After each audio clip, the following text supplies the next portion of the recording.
is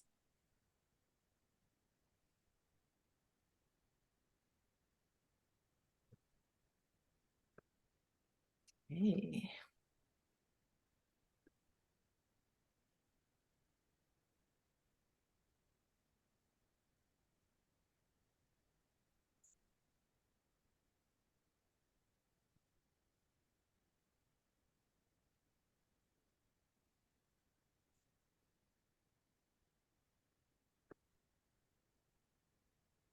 Hey, welcome everybody. We're just going to wait a few minutes for more people to join us.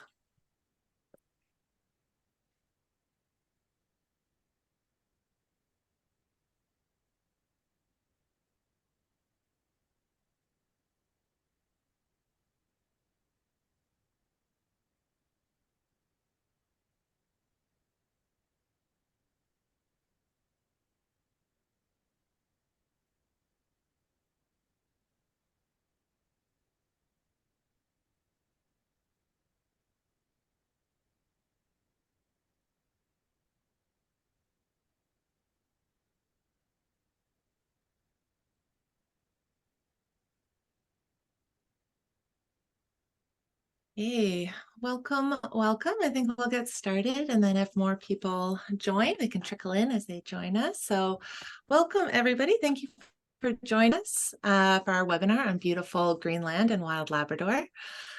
Before we start, I'd like to acknowledge that as a Canadian company, we are thankful for the opportunity to create, collaborate, play, and work on these lands, which are known today as Canada.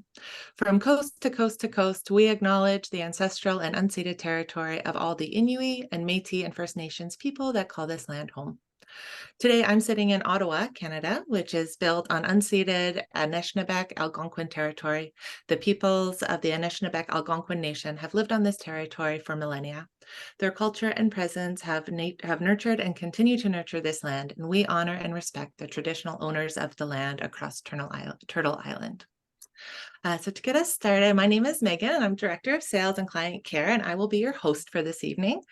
But before we dive in, just a little bit of housekeeping. So I just want to let you all know that we are recording this webinar. So if you want to rewatch or share with your friends, it will be available in the next couple of days on our YouTube channel. Which if you haven't checked out our YouTube channel, you should go and look because there are a bunch of past webinars and some amazing inspirational videos. It's just youtube.com/wildwomenexpeditions. So be sure to check that out. We are going to try to keep this to 40 minutes. There's lots of info and inspiration and some pretty pictures to get through. So we will try to get to everyone. Please be sure to add any questions in the Q&A box at the bottom as we go, and we'll have some time for questions at the end, and any questions we don't get to, we will send out in a follow-up email. And if you think of any questions after the fact, please be sure just to reach out and let us know. So to introduce our panelists, so like I said, my name is Megan Bailey. Up first, we have the lovely Kira, who's our client care manager, who many of you may have spoken to on the phone. She's been with us for years, helping our community to feel ready and prepared and excited for their upcoming adventures. She's also the one that gets to hear and share all of your incredible stories when you come back from your adventures. And she was on this exact trip just last week, so we have her fresh off the ship, ready to share some of her amazing experiences. And if you are in our Facebook group, which you should be if you're not, you may have seen some of Kira's amazing pictures already. I know it was getting everybody very excited about this adventure. And right next to Kira, we have Julianne, who was on this very adventure last summer. She is our in-house adventure specialist. She's an esteemed world traveler and professional photographer. She's been recently featured in Lens magazine with a beautiful spread. And we are lucky to have her also filling our website with beautiful imagery as well. So we are so happy to have Julianne and Kira joining us today. Thank you. Yeah. So up first, just a quick intro to Wild Women in Expeditions. I know some of you know us very well and have been on many trips with us, but some of you may be new to us. So a huge welcome to everybody. And this may be obvious, but it's always worth repeating that we are proud to be a women-founded, women-owned, and women-led business for over 30 years. We offer trips on all 7 continents, and we are focused on creating amazing experiences in wild spaces, shared with our incredible community of women. And so we have people joining us who are solo, they might travel with a friend or a partner. And the most magical part of our trips, we think, is the sharing of the experience with the community of women. We've seen groups become lifelong friends and travel together time and time again. And one of our most rewarding parts of the job is hearing and seeing women overcoming challenges and literally climb mountains. We have a group on Everest Base Camp right now, or jumping into the Arctic waters and being able to share it and share these stories with everyone. Everywhere we run trips around the world, we look for local guides and local companies to partner with who align with our ethos of sustainability, caring about the planet, caring about the communities that we visit, as well as supporting local women in those communities. So we're really careful with who we choose to partner with around the world. And that ethos is why we have partnered with Adventure Canada for our trips in the Arctic. They are experts in the region. They've been running adventures for over 30 years, just like us. Their trips are not only a fun adventure, but also a great educational experience to learn about Indigenous cultures, Arctic wildlife, the effect of climate change in the North. But particularly the fact that they work really closely with the Inuit communities, both on board the ships and while we're on land visiting the communities. And that is something that makes these trips in Arctic Canada and in Greenland such a unique and special experience. So next up, why wild women? Well, we wanted to touch base that if you have traveled on land-based trips with us before, you'll find that being on a ship works a little bit differently. Because the ship can hold up to 108 passengers, we are a group within a group. So there's lots of travelers, and our Wild Women group has a group that we get together. So we get lots of questions around what is the difference between booking directly with Adventure Canada versus booking with us. And so we just wanted to touch all of those bases right off the bat. So basically how it works is we work with our friends at Adventure Canada, and at the beginning of the season, before the product launches, before they go public, we chat with them and we grab a whole bunch of the cabins in all different categories that we think you, our community, will want to book. So we have cabins if you want to have a window versus a porthole, or twin beds or a double bed, if you're willing to share, or if you want your own private room. So we hold on to all of that allocation, then we fill those up with our group, you, our community. So from day one, as soon as you arrive, you have a built-in community to share the experience with.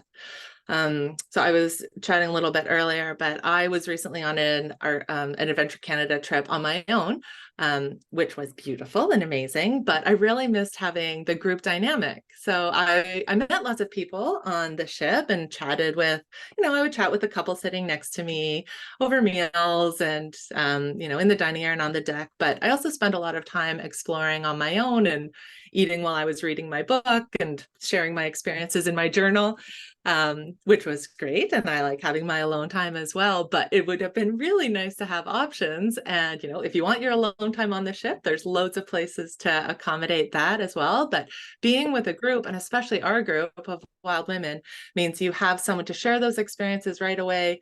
At dinner in the evening, you can lean over and say, oh my gosh, can you believe we did that today? Can you believe we saw that today? I can't believe you jumped in the water today.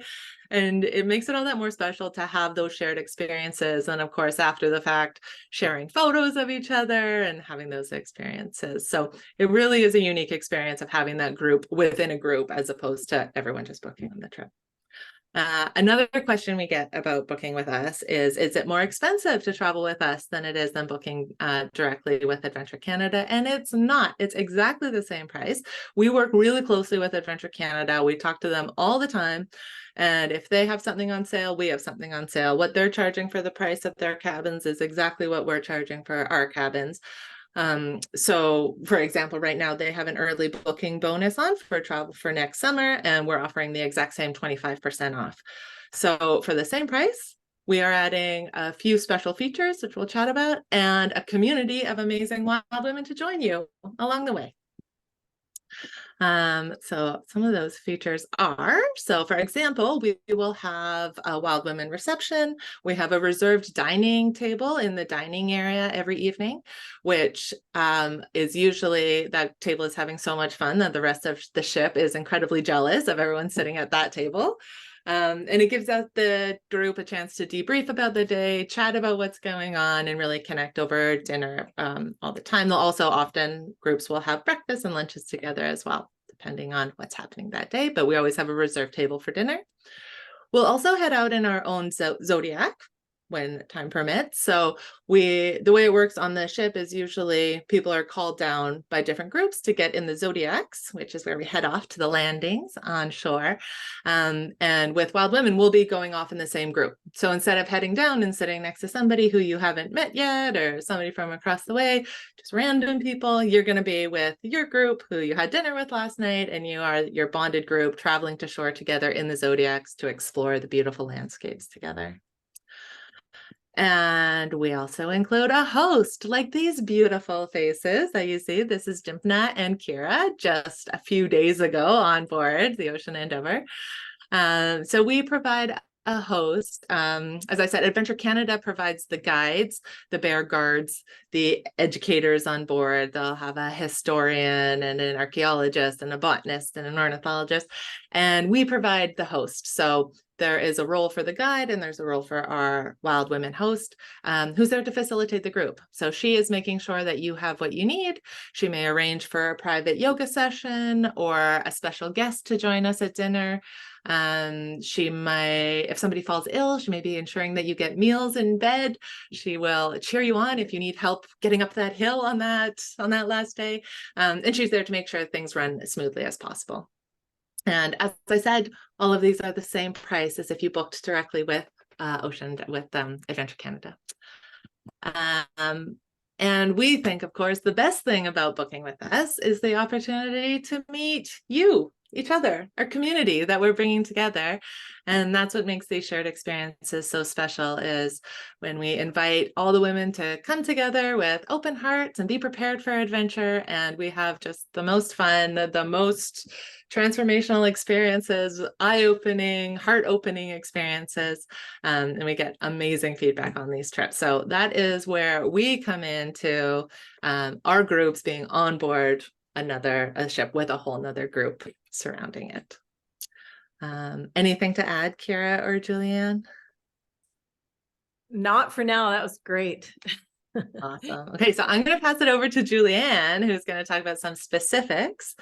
And we are going to dive into the beautiful Greenland and Wild Labrador experience. Okay, yeah, and this slide here, this is Greenland. So Megan, you'll just go through the slides for me. I think the next one, yeah, there's a map here just to kind of show the outline of the trip. And so we're going to start off, we're all going to meet in Toronto at the airport. And then we board a charter flight all together, fly from there up to Kangerlussuaq, which you can see on the map of Greenland there on the west coast. It's absolutely gorgeous flight in if you get clear weather. It's so beautiful. It's almost worth it just for that. Then we arrive in Kangerlussuaq. We don't spend much time there, and we board a bus that takes us all down to the port. And from there, we have a little orientation and then onto the Ocean Endeavour. And from there, we're gonna travel down the Kangerlussuaq Fjord, which I believe is the longest fjord in Greenland. I think it's 200 kilometers long with walls of just sheer, I believe, granite. Absolutely gorgeous. So we're going to travel down there, might even already have seen some whales on our first little bit before we even get to open ocean. So once we get out to the end of the fjord, the plan here is to go to Nuuk, which you can see, that's the capital of Greenland. And I believe it's the largest city in Greenland. I don't know, I think maybe 20,000 people-ish. I actually don't know, but so the thing about Arctic travel, it's definitely, you would never want to call this a cruise. You want to call this an expedition.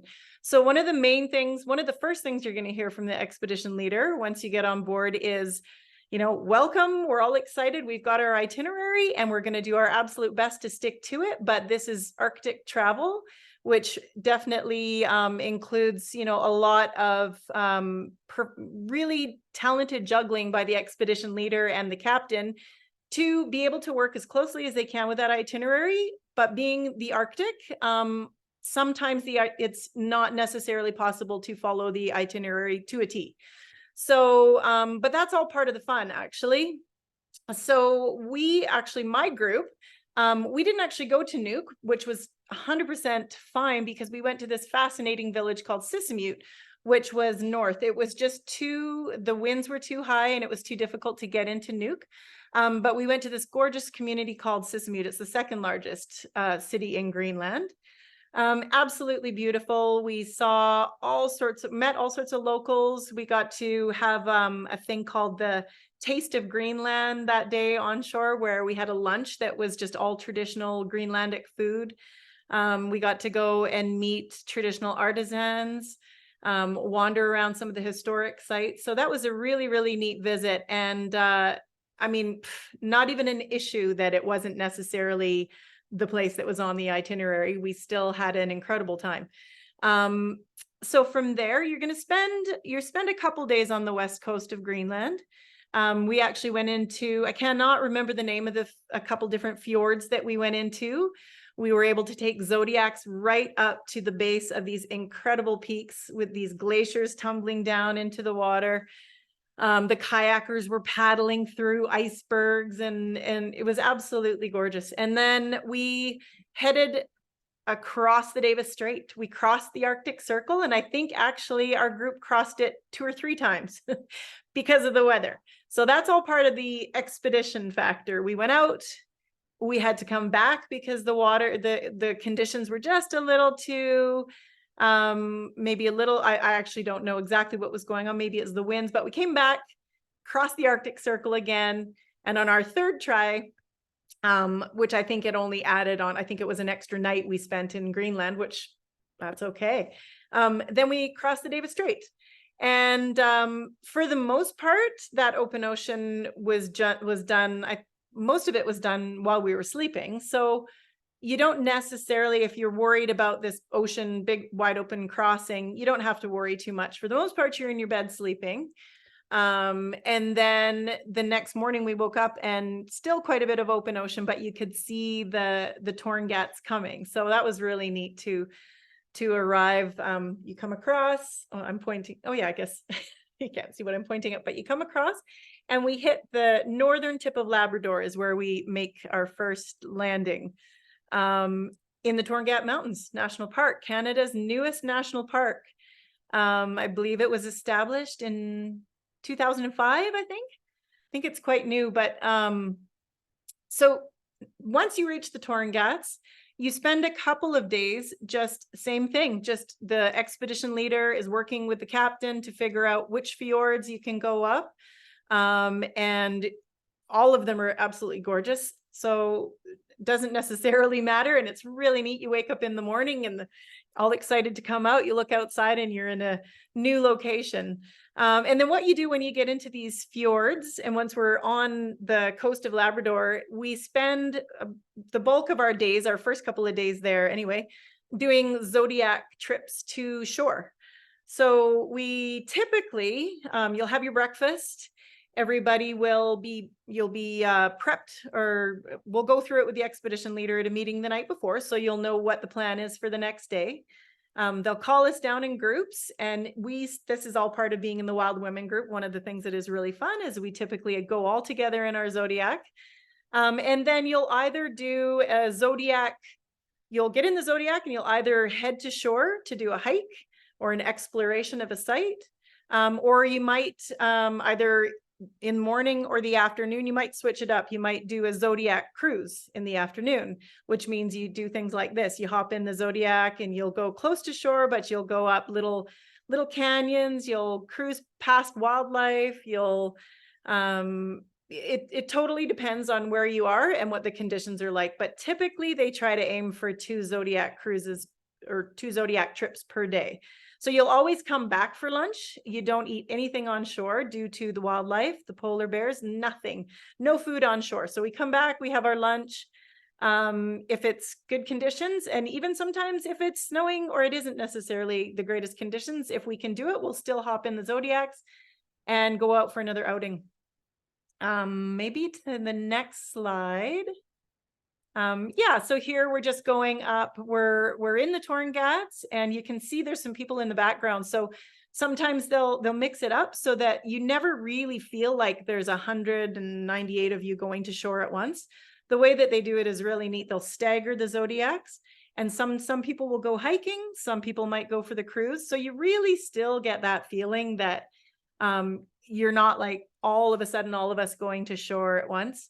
And the landscape is, I mean, it's, you have to see it to believe it. It's just so massive and absolutely, yeah. I mean, here's a little bit of it. And the colors is one thing I want to talk about. The picture behind me is a shot of the landscape that I took just from the boat. You can't see it so much in this slide, but because of the timing of this expedition, September, I can't even imagine a better time to be there. It is the tundra. The colors of the tundra are worth going for just alone.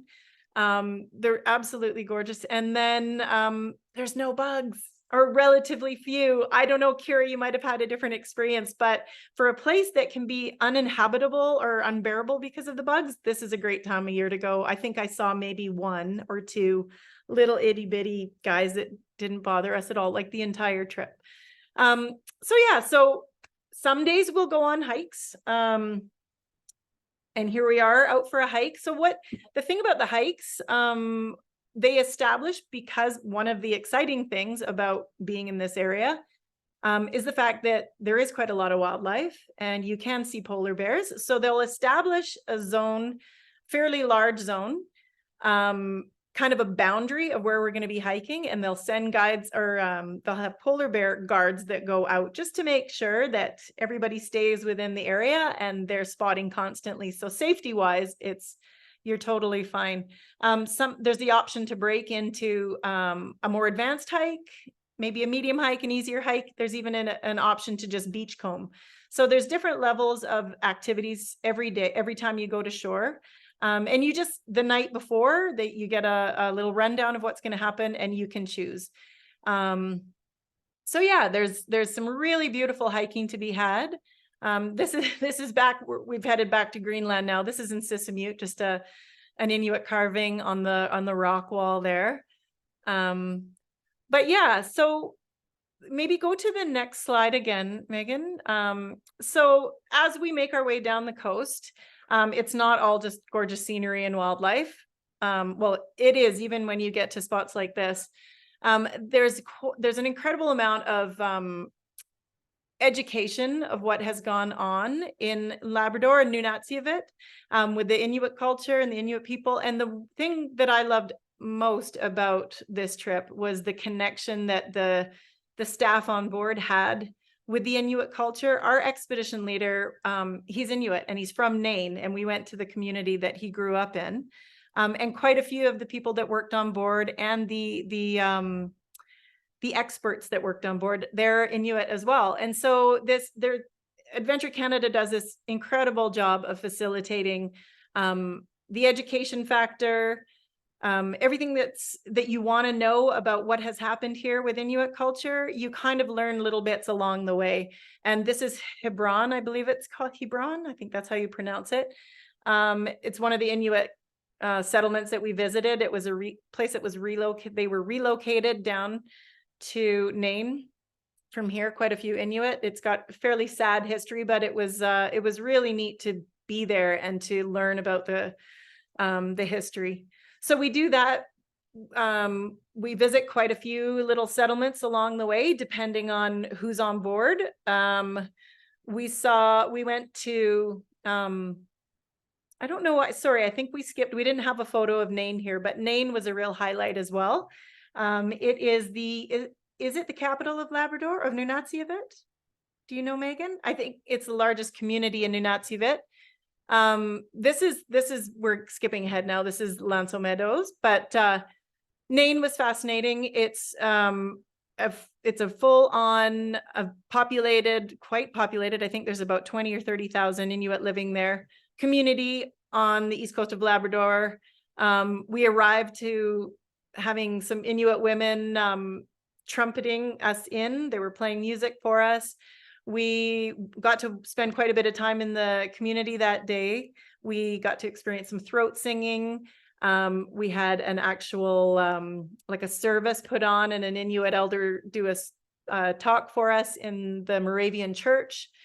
So that was a fascinating stop. And then from there, I'll skip forward quickly here to the bottom.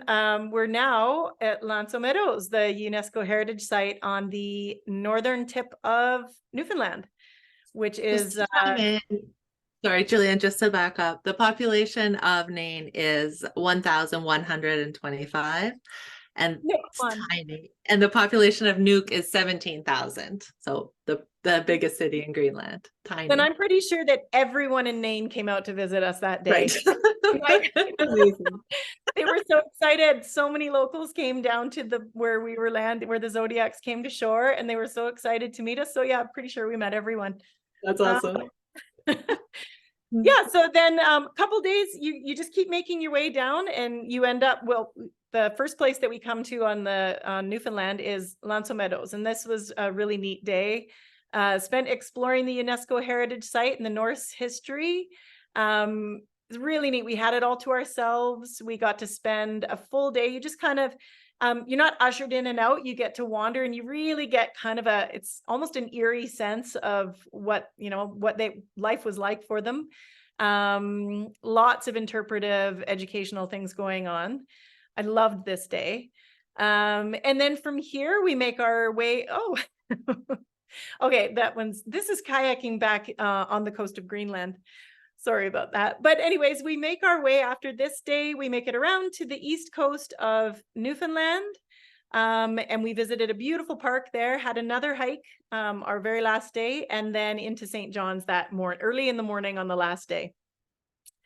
And I know some of the women chose to stay on in St. John's. If you're thinking of doing this trip, I would highly recommend spending an extra couple days there, because it's a very neat city, and even just traveling outside of the city for a few days is well worth it. So, and by that time you might have your new wild women friends might want to join you. And I know that on our trip, several of the women got together and rented a car and went and had a blast for 4 or 5 days after the trip. So yeah, that's a basic rundown of the itinerary.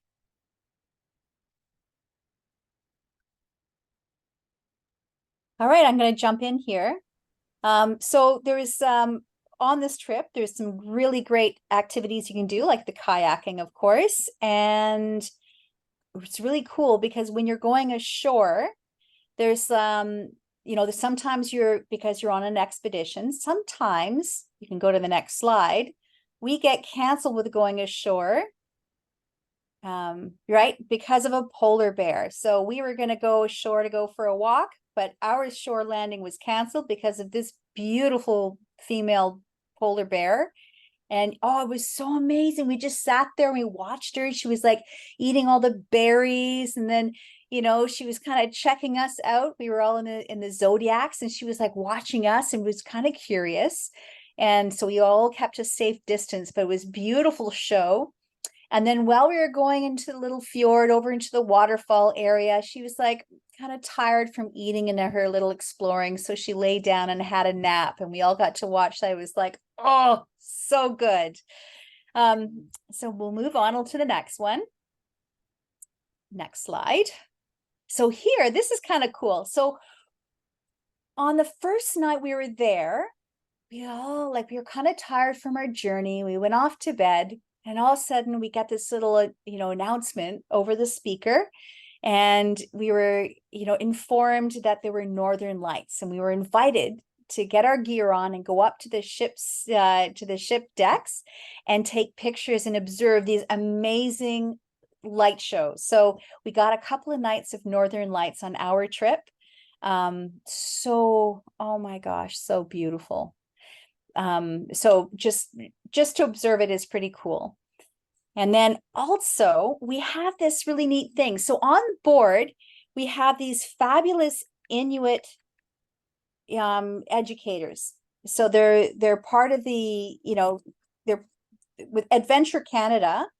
They always have like a lot of Inuit women, or people, I should say, rather, that are on the tour.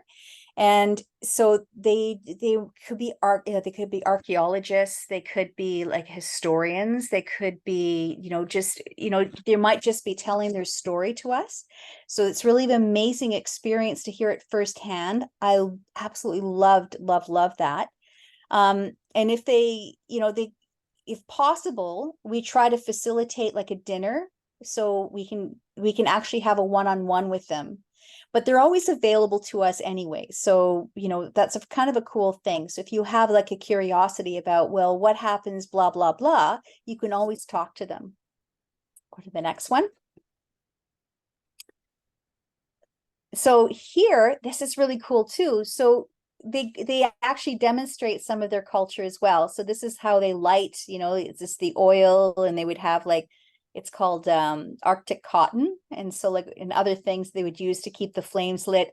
And so as they're narrating it, this, it's just being demonstrated for everyone to watch. It was a magical moment, because, you get to like have this little snapshot on what life would be like just by having this little flame tending moment.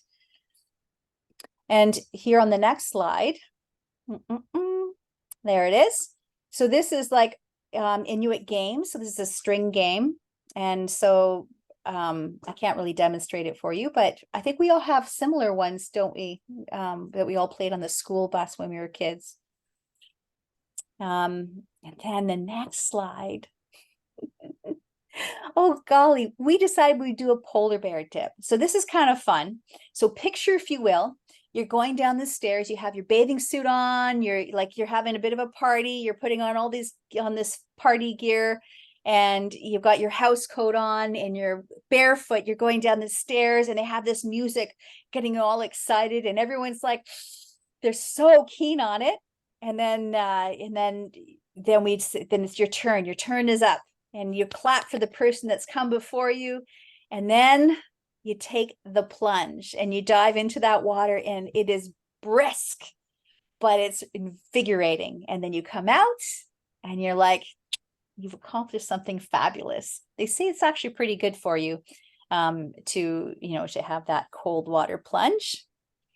Other activities that we did on this trip, like we just learned all sorts of neat things. This is something we learned, was like, it's called rug hooking, and it's done in Newfoundland.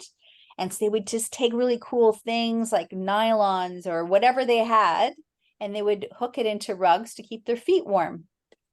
So that's a bit of a Newfoundland culture. Another thing that we like to facilitate while we were on this trip are things like yoga classes and, saunas and, that kind of thing. So we do it as a group, or you don't have to, you can just do it as you like. And then the next slide.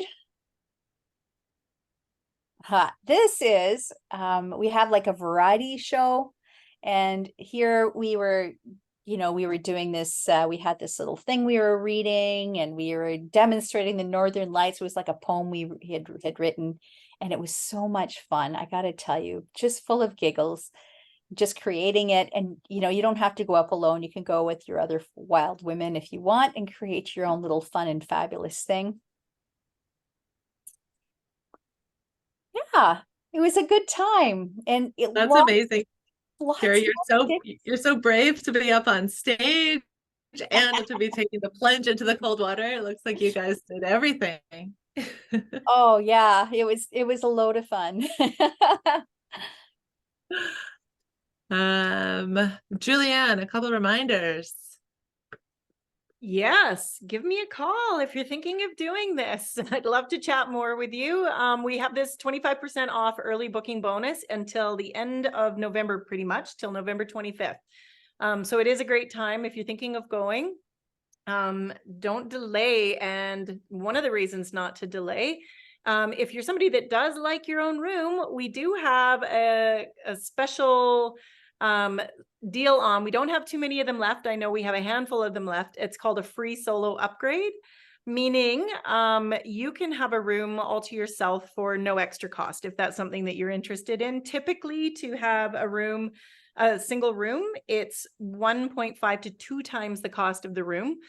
So it's a huge savings. So yeah, if you're somebody that does like your space and you're thinking of going, I would suggest calling me tomorrow because we don't have too many of those left. But we do have enough spots, some good variety in the cabin categories left still. So yeah, definitely give me a call.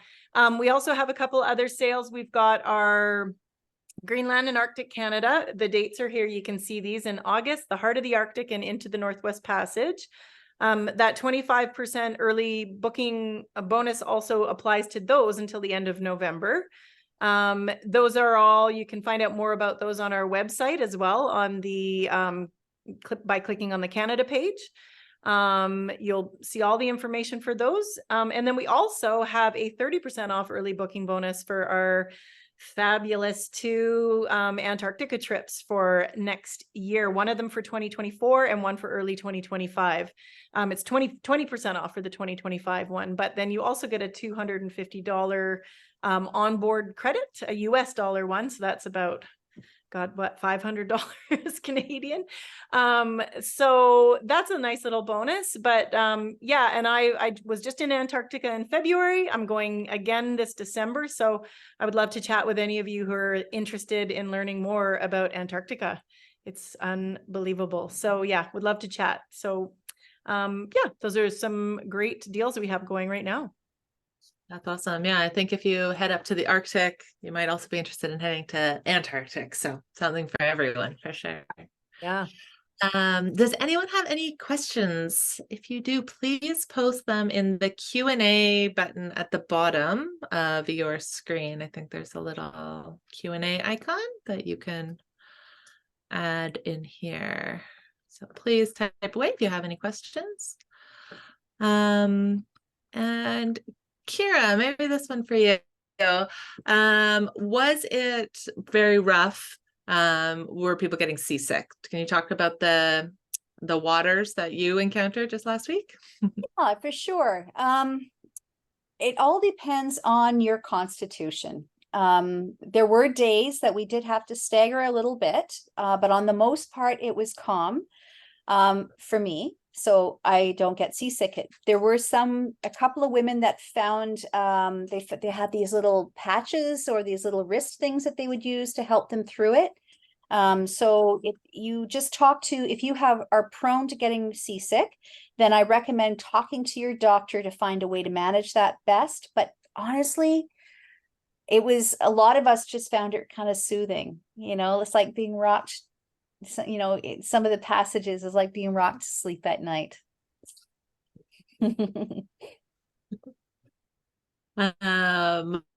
Another one here, maybe. Was there anything for either of you? Is there anything that, I don't know, we'll provide a packing list, but was there anything specific that you were really glad that you had, that you remembered to pack, or anything you wish you had brought with you? I definitely, you need a nice pair of sunglasses or a decent pair of protective eyewear. It can get quite bright. And so I would say you need to be prepared for a whole gamut of different temperatures. Even though it's the Arctic, we had absolutely beautiful weather on my trip, and we were in t-shirts on the deck, not necessarily when we went to shore. And then other days we were in full-fledged snowstorms. So you just need to make sure that you sort of cover all the bases in terms of what you're going to be what you're going to bring to stay warm or comfortable. But we do, as you saw, those blue jackets, we all look like little Smurfs out there. You get to bring that jacket home. So you do, I think were we going to talk about the packing list at the end here? Yeah, we can bring it up for that. Sure. Yeah, it's really nice. You get to take this jacket home. It's a great expedition jacket. That's what you'll wear while you're on the boat. And then they provide the boots. So you don't actually need to bring much. You just want to make sure that you have the proper layering for and the weather can change every 10 minutes, literally. Yeah, do we want to go through the packing list at all? I mean, It's fairly We can leave it up self-explanatory. there. We do have another question here about is the Greenland part of the trip similar with the different expeditions we offer, or is there one that has more time in Greenland? Maybe I'll go back to those maps. We can look at those again. Most of the trips that we're offering, correct me if I'm wrong, Julian, but I think most of the trips that we're offering most of them have about 4 days in Greenland. Yeah, So so it can kind of depend on the weather and the stops, but getting around inland by Greenland, there's most of our stops are just along that west coast this year. Head along that west coast from Kangerlussuaq, either heading up north if you're doing the into the Northwest Passage, or heading down south, or across to the Greenland and Arctic Canada, or you head south if you're doing the Greenland and Wild Labrador or Heart of the Arctic. So it can depend, but yeah, it is. I think most of them are around 3 or 4 stops. So you will get to see some Greenlandic towns, some Greenlandic wild spaces, and some open areas there. And the plan is kind of neat. I mean, if you're able to stick to the itinerary, and if not, that's fine. But as you can see here, some go to Nuuk, or the plan is to go to Nuuk, while others don't even bother. They go up instead of going south at all. So I think the idea is to attempt to try to get to as many of those as you can. I know that our expedition, or one of the hosts that was with us last time, I think she'd been to Greenland, I don't know how many times, and she'd never been to Sisimiut. They'd always gone to Nuuk. So she was thrilled with the change in the itinerary. So it's just one of those things it's never the same, even if you end up going to the same cities on the shore in Greenland. You're probably not necessarily going to go up the same fjord twice, other than the Kangerlussuaq fjord. That's a mouthful. Kangerlussuaq.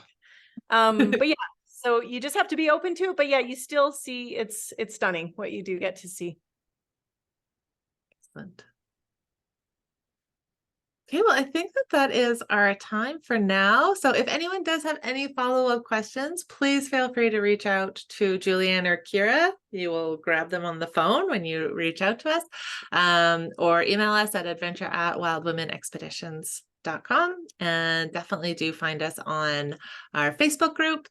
Reach out to us. We obviously love chatting about the Arctic and about our adventures, so be sure to give us a shout anytime. And thank you both so much, Kira and Julianne, for sharing your knowledge and your excitement and your inspiration. I think we should all go on an Arctic trip together. Okay. Thanks everyone for joining us. Thank you. Thanks, Bye. Steve. Thanks, Megan. Bye.